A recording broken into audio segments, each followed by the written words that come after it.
Hello, good morning, जोहार। मैं संजय और आप देख रहे हैं झारखंड न्यूज। समय हो चला है झारखंड की खबरें जानने का, उनसे अपडेट होने का। तो चलिए जानते हैं झारखंड की 25 बड़ी मुख्य खबरों को। उससे पहले आप वीडियो किस जगह से देख रहे हैं कमेंट जरूर करें और चैनल को सब्सक्राइब करें। तो चलिए जानते हैं झारखंड की मुख्य खबरों को।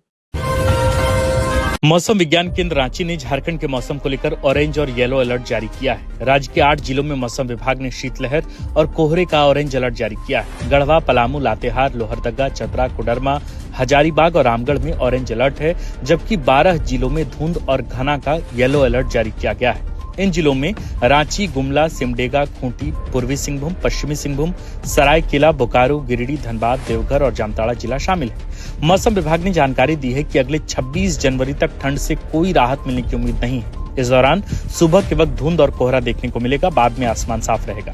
राज्य के उत्तरी और मध्य भागों में शीतलहर चल रही है। हालांकि 22 दिसंबर की तुलना में अधिकतम तापमान में थोड़ा सुधार हुआ है। फिर भी रांची समेत 13 जिले ऐसे हैं जहां अधिकतम तापमान 25 डिग्री से नीचे है। घने कोहरे की वजह से 23 दिसंबर को रांची की विजिबिलिटी 50 मीटर रिकॉर्ड हुई है, जबकि डाल्टनगंज में 300 मीटर और देवघर में 400 मीटर रही है। मौसम केंद्र रांची की ओर से 23 दिसंबर की सुबह जारी रिपोर्ट के मुताबिक सबसे ज्यादा ठंड लोहरदगा में रिकॉर्ड हुआ है।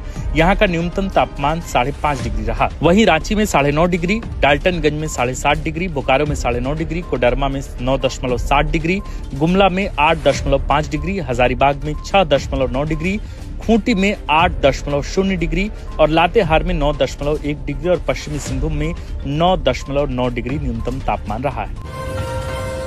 दिल्ली से मुंबई जा रही एयर इंडिया की फ्लाइट का इंजन ऊपर हवा में बंद हो गया। विमान में 355 यात्री सवार थे।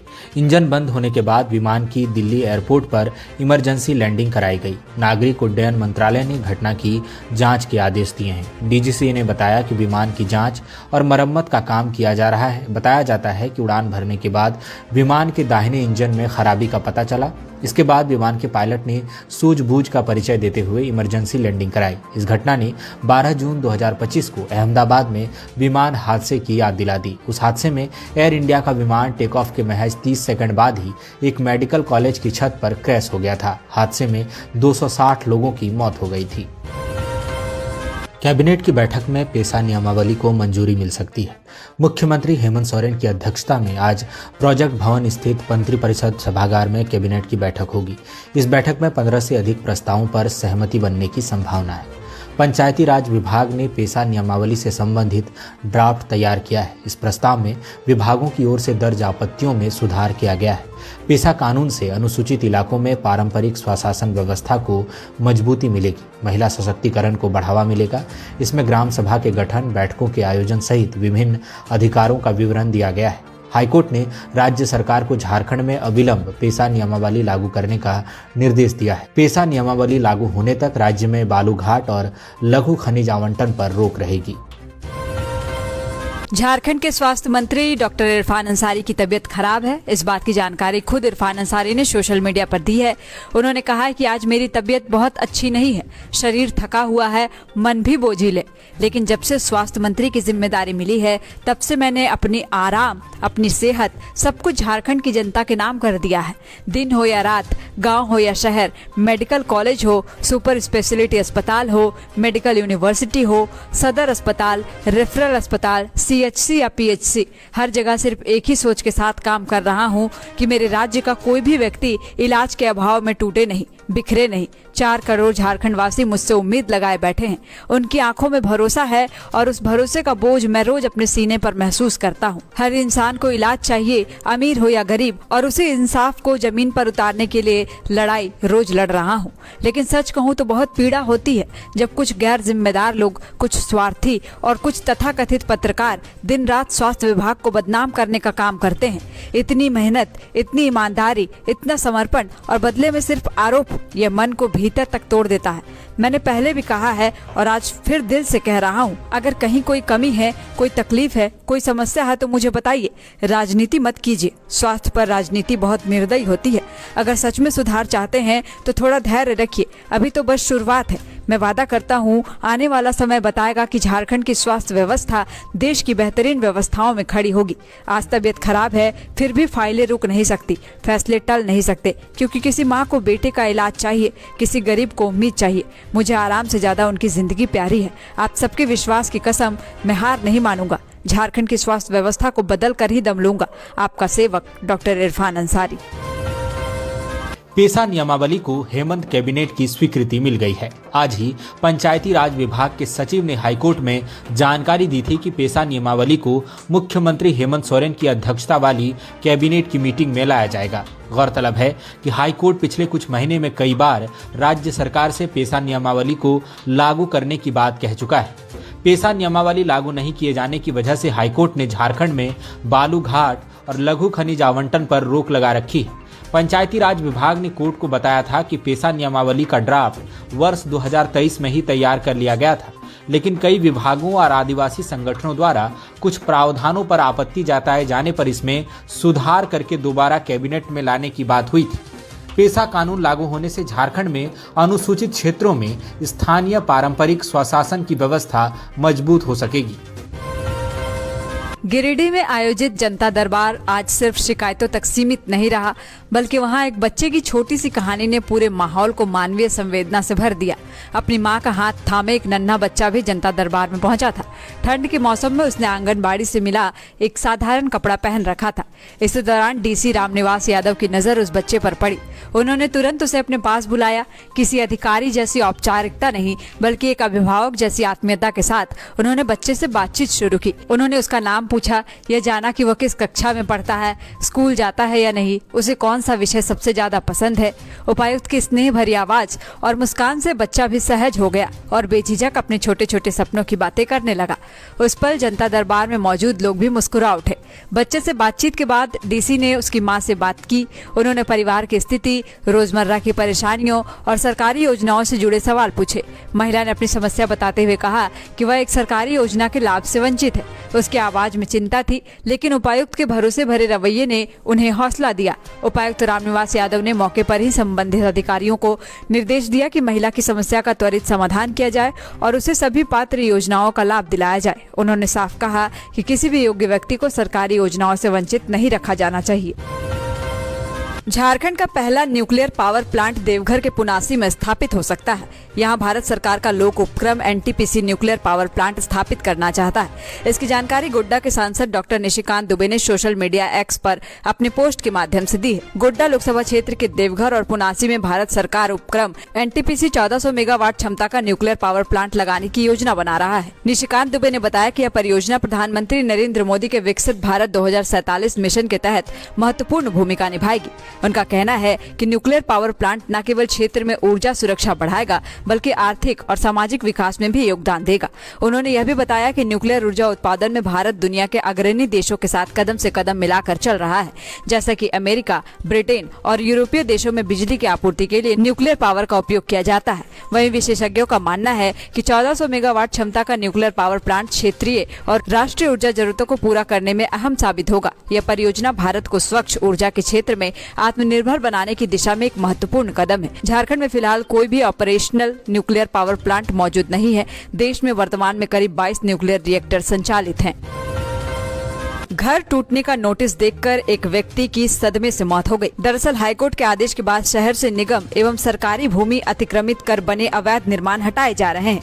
इसी क्रम में सोमवार को महुआ टोली खादगड़ा सब्जी मंडी परिसर में नया मामला सामने आया है। इस क्षेत्र में 40 मकान ऐसे हैं जिन्हें 1990 में एकीकृत बिहार के तत्कालीन मुख्यमंत्री लालू यादव के मौखिक निर्देश पर नगर निगम ने पक्के मकान बनाकर लोगों को दिए थे, मगर न तो नगर निगम ने इसका कोई कागजात इन्हें दिया था और न ही मकान में 40 साल से रह रहे लोगों ने खुद कोई कागजात लेने का प्रयास किया। अब मंगलवार तक सभी को मकान खाली करने का निर्देश दिया गया है ताकि बुधवार को इन्हें तोड़ा जा सके। वहीं करीब 30 ऐसे कच्चे मकान भी हैं जिन्हें नगर निगम ने 35 साल पहले बकायदा भूमि आवंटित की और इनका होल्डिंग टैक्स भी ले रहा है। अब इन सभी 30 मकानों को निगम तोड़ेगा। इधर घर टूटने की सूचना पर रांची के रातू रोड स्थित सुखदेव नगर थाना क्षेत्र में एक व्यक्ति दिलेश्वर साहू उर्फ जग्गू, जिनकी उम्र 55 साल थी, उनकी सदमे से मौत हो गई। खादगढ़ा के निकट 30 ऐसे कच्चे मकान हैं जिसमें पहले से लोग कब्जा करके रह रहे थे। बाद में काफी प्रयास कर नगर निगम ने विभिन्न अंतराल पर आवास निर्माण के लिए उनको भूमि आवंटित की। होल्डिंग नंबर जारी कर टैक्स भी लिया जाने लगा, मगर अब कोर्ट के निर्देश पर इन्हें हटाया जाएगा। मगर निगम ने इन्हें 15 जनवरी तक समय दिया है। रांची नगर निगम के प्रशासक सुशांत गौरव ने बताया है कि अगर नगर निगम द्वारा किन्हीं को भूमि आवंटित किया गया है, वे नियमता सही है तो इसकी जांच कर समाधान निकाला जाएगा। अजय तिर्की के साथ कुछ लोग आए थे, उन्होंने कुछ समय मांगा है। हमने उन्हें 15 जनवरी तक का समय दिया है ताकि वे अपने रहने का दूसरा ठिकाना ढूंढ लें। मशहूर प्लेबैक सिंगर और पूर्व बीजेपी सांसद बाबुल सुप्रियो की बेटी और उनके भतीजे को रांची में टीम इंडिया के पूर्व कप्तान धोनी के घर में एंट्री नहीं मिली। बाबुल सुप्रियो ने इस वाकये का एक वीडियो शेयर करते हुए काफी मजेदार पोस्ट किया है। बाबुल सुप्रियो ने बताया कि ये तस्वीर मेरी छोटी बेटी नैना और उनके भतीजे गोलू की है। एक बार वो रांची में धोनी के घर के गेट के सामने यूं ही खड़े थे।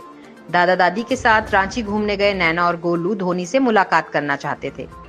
उन्होंने गेट पर खड़े वॉचमैन से बातचीत की। वॉचमैन को मेरा कार्ड दिया और बताया कि मेरे पिता मंत्री हैं। इसके अलावा उन्होंने और भी कई जुगत लगाई। हालांकि जब ये सब काम नहीं आया तो उन्होंने मुझे फोन किया। बकौल बाबुल सुप्रियो उनकी बेटी ने उन्हें धोनी को फोन लगाने को कहा। चूंकि मेरे पास नंबर नहीं था तो उनकी बेटी नैना ने हर उस नाम का जिक्र किया जिसके बारे में उसे लगा कि मैं अच्छे से जानता हूं और उनसे धोनी का नंबर मिल जाएगा। बाबुल सुप्रियो ने बेटी से कहा कि ये असंभव है, धोनी का नंबर बहुत कम लोगों के पास है और वो फोन का इस्तेमाल भी ज्यादा नहीं करते। जब बाबुल सुप्रियो धोनी से मिलवाने या उनका नंबर ले पाने में असमर्थ रहे तो उनकी बेटी ने उनका मजाक उड़ाया और उन्हें बुली किया। बाबुल सुप्रियो ने कहा कि मुझे ये देखकर बहुत अच्छा लगा कि धोनी ने कितनी पीढ़ियों का प्यार कमाया है। उनकी शख्सियत को सलाम है। बाबुल सुप्रियो ने कहा कि मुझे दुख है कि मैं बेटी को धोनी से मिलवाने के लिए कुछ नहीं कर सका, जबकि सच यही है कि मैं कुछ नहीं कर सकता था। गौरतलब है कि यह वीडियो रांची के दलदली स्थित धोनी के फार्म हाउस का है। यहीं धोनी ने शानदार बंगला बनवाया है जहां वो अपने माता पिता, पत्नी साक्षी और बेटी जीवा के साथ रहते हैं। वीडियो में साफ देखा जा सकता है कि नैना और गोलू धोनी से एक मुलाकात के लिए काफी मशक्कत कर रहे हैं, लेकिन उनको वॉचमैन ने भीतर जाने की इजाजत नहीं दी। दोनों ने वहीं गेट पर फोटो खिंचवाकर मन को मना लिया। धोनी जब भी क्रिकेट या एंडोर्समेंट असाइनमेंट को लेकर बिजी नहीं होते तो रांची के फार्म हाउस में ही वक्त बिताना पसंद करते हैं। अक्सर शाम को बाइक से ही GSCA स्टेडियम जाते हैं और वहां प्रैक्टिस करते हैं। उनको रांची की सड़कों पर बाइक चलाते हुए देखा जा सकता है। कभी कभी रिंग रोड में वो अपनी पसंदीदा कार ड्राइव करते भी नजर आते हैं। हाल ही में जब दक्षिण अफ्रीका के खिलाफ वनडे मैच हुआ तो विराट कोहली समेत टीम इंडिया के कई खिलाड़ी धोनी के घर पर डिनर करने के लिए पहुंचे थे। झारखंड सरकार ने लिया है, पेशा नियमावली को कैबिनेट से मंजूरी दी है। मैं पूरी गठबंधन की सरकार को, उनके नेतृत्व को, माननीय मुख्यमंत्री जी को हृदय से बधाई देता हूं, क्योंकि कांग्रेस पार्टी शुरुआती दौर से ही 1996 में ही एक्सटेंशन टू डिसीडी लोरिया यह पेशा कानून को लोकसभा से पारित करके पूरे देश में लागू किया था। तो मैं सौभाग्यशाली था कि 2001 में जब मैं यहाँ ग्रामीण विकास मंत्री था, उसके मूल रूप को अपनी पंचायती राज में सामंजन करने का प्रयास किया था, जिस कारण से यहाँ मुखिया के पद, प्रमुख के पद, जिला परिषद अध्यक्ष के पद सारे रिजर्व थे। ग्राम सभा की अध्यक्षता वहाँ के ग्राम प्रधान, महतो, मुंडा आदि को अधिकार दिया गया था। लेकिन 25 वर्षों से यह नियमावली लंबित था। पिछली कई सरकारें बनी, NDA का, भारतीय जनता पार्टी के नेतृत्व में, जिसने इस काम को नहीं किया। मैं वर्तमान सरकार को बधाई देता और मुझे विश्वास है कि इस नियमावली के बाद ग्राम सभा को मजबूती मिलेगा, ग्राम पंचायत को मजबूती मिलेगा और गांधी जी को जो कल्पना थी ग्राम स्वराज का, उसको मजबूती मिलेगा, आदिवासियों को अधिकार मिलेगा और विकास के नए आयाम फिर से स्थापित होंगे। मैं फिर से एक बात धन्यवाद देता हूं कांग्रेस, झारखंड मुक्ति मोर्चा, RJD के तमाम नेताओं को और इस गठबंधन के नेतृत्व। प्रधानमंत्री आवास योजना के तहत लाभुक से रिश्वत मांगने के मामले में ACB हजारीबाग ने हुआक पंचायत के पंचायत सचिव प्रभु नारायण सिंह को 2500 रुपए रिश्वत लेते हुए रंगे हाथ गिरफ्तार किया है। इस संबंध में हुआक गांव के निवासी मोहम्मद अलीजान अंसारी ने ACB हजारीबाग कार्यालय में आवेदन दिया था। आवेदन में बताया गया था कि उन्हें प्रधानमंत्री आवास योजना के तहत आवास स्वीकृत हुआ है। अन्य लाभुकों को प्रथम किस्त का भुगतान हो चुका है, लेकिन उनसे रिश्वत की मांग के कारण अब तक एक भी किस्त नहीं मिली। आवेदक के अनुसार जब उन्होंने पंचायत सचिव प्रभु नारायण सिंह से पहली किस्त के भुगतान को लेकर संपर्क किया तो सचिव ने 10,000 रुपए रिश्वत की मांग की और कहा कि पैसे दिए बिना किस्त का भुगतान नहीं होगा। आवेदक रिश्वत देना नहीं चाहते थे, इसलिए उन्होंने एसीबी से शिकायत की। शिकायत के बाद एसीबी द्वारा मामले का विधिवत सत्यापन कराया गया, जिसमें 5,000 रुपए रिश्वत मांगने की बात सही पाई गई। बाद में 2,500 रुपए 2 किस्तों में देने पर सहमति बनी। सत्यापन प्रतिवेदन के आधार पर एसीबी हजारीबाग थाना में मामला दर्ज किया गया। इसके बाद एसीपी हजारीबाग के दंडाधिकारी और 2 सरकारी गवाहों की उपस्थिति में गठित ट्रैप टीम ने मंगलवार को पंचायत सचिव प्रभु नारायण सिंह को पहली किस्त के रूप में 2,500 रुपए रिश्वत लेते हुए रंगे हाथ गिरफ्तार कर लिया। इस राज्य के हित के लिए यह बहुत पहले हो जाना चाहिए था, लेकिन आज मैं आभार व्यक्त करती हूँ माननीय मुख्यमंत्री जी का, पूरे कैबिनेट का, कि जब विभाग पूरी तैयारी के साथ इन चीजों को लेकर के आया, एक बहुत विस्तार से गंभीर चर्चा करके माननीय मुख्यमंत्री जी ने सभी से बातचीत करके इसको पूरी कैबिनेट ने अप्रूवल दिया है। ये ऐतिहासिक दिन है। झारखंड में जो हम लोग जनजातीय स्वशासन का सपना देखते थे, स्वर्गीय राजीव जी ने पैसा के बारे में जो सोच करके जब उस एक्ट बनाया गया उनके जाने के बाद भी, मुझे लगता है कि एक तो यह साल भी खास है, हम लोग 25वां साल झारखंड का मना रहे हैं, और दूसरा मैं ये जो जनजातीय स्वशासन को लेकर के जो निर्णय लिया गया है, मैं इसको स्वर्गीय शिबू सोरेन जी को श्रद्धांजलि के तौर पर समर्पित करती हूँ और पूरे राज्यवासियों को इस निर्णय के लिए शुभकामनाएं और बधाई देती हूँ। कुछ संशोधन भी है उसमें, कुछ संशोधनों के साथ जो एक्ट का प्रोविजन है उसके हिसाब से चीजों निर्णय लिया गया है। विभाग ने हर प्रयास किया है, कैबिनेट में चीजों को मेरी विभाग से पारित पूरी प्रक्रिया है, तो कहीं कोई गलती ना हो इसका पूरा ध्यान रखा गया है। लेकिन आप जानते हैं विपक्ष की बात है, कई तरह की भ्रांतियां फैलाने का प्रयास पहले भी किया जा रहा था और आगे भी किया जाएगा। मैं आप लोग के माध्यम से जो इसके स्टेक होल्डर्स हैं उनको यह निवेदन करना चाहूंगी कि पहले जो कैबिनेट से पारित जो संलेख है और जो नियमावली लागू होगा उसका अध्ययन कर लें। कहीं कोई क्वेरी है तो हम लोग के दरवाजे खुले, हम लोग लगातार इस पर अपनी बातों को क्लैरिफिकेशन को रखेंगे। और एक बहुत ही डिवाइसिव पॉलिटिक्स पैसा को लेकर के करने का प्रयास किया जा रहा था, यह कोई व्यक्ति स्पेसिफिक नहीं है। यह जनजातीय स्वशासन जो हम लोगों के यहाँ ट्रेडिशनली परंपरागत तरीके से चल रही है उसी को सशक्त करने की बात है। और एक ग्राम सभा जब मजबूत होगा तो जो वहाँ के ग्राम सभा के रहने वाले हैं, चाहे वो किसी भी जाति धर्म से आते हो, नेतृत्व जो पारंपरिक जो जनजाति के लोग हैं उनके हाथ में होगा, लेकिन उस ग्राम सभा में सभी लोग सम्मिलित होंगे और एक सामूहिक तौर पर जो निर्णय लिया जाएगा उसी को कोई भी सरकार हो उसको मानने के लिए बाध्य होगी। देखिए, कैबिनेट में जो भी विषय आता है उस पर चर्चा होती है और उसके बावजूद ही आगे का निर्णय लिया जाता है। और आपको पता है कि आज पूरे कैबिनेट का एक महत्वपूर्ण विषय था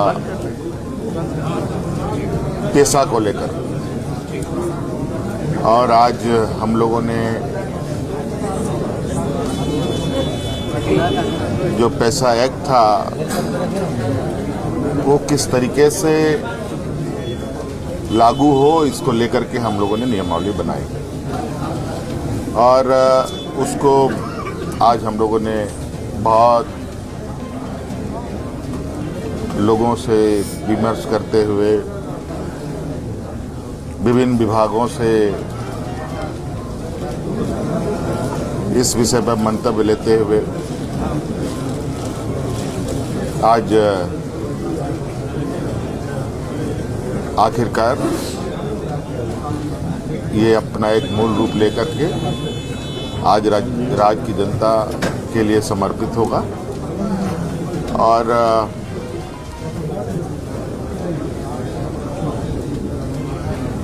इसको बेहतर से बेहतर तरीके से इसका पूरे राज्य में विशेषकर जहां शेड्यूल्ड एरिया हैं उन सब जगहों पर विशेष रूप से ध्यान में रखते हुए चीज़ों को काम धरातल पर उतारा जाए। तो नए साल का तोहफा कर सकते हैं इसको लोगों के लिए। सरकार हर संभव प्रयास करती है कि सरकार के आम जनों तक, चाहे ग्रामीण हो, किसान हो, मजदूर हो, नौजवान हो, छात्र छात्राएं हो, कर्मचारी हो, चाहे वो सरकारी हो गैर सरकारी हो, सभी के विषय में चिंता करती है। आपने आज एक और महत्वपूर्ण चीज़ देखी होगी कि आज बैंक ऑफ इंडिया के माध्यम से हम लोगों, सरकार और बैंक ऑफ इंडिया के सहयोग से राज्य में कर्मचारी और पेंशनधारी साथ में अनुबंध में भी कार्यरत लोगों को आर्थिक सुरक्षा प्रदान हो, इसके लिए एक हम लोगों ने MOU किया है। उसके तहत सभी लोगों को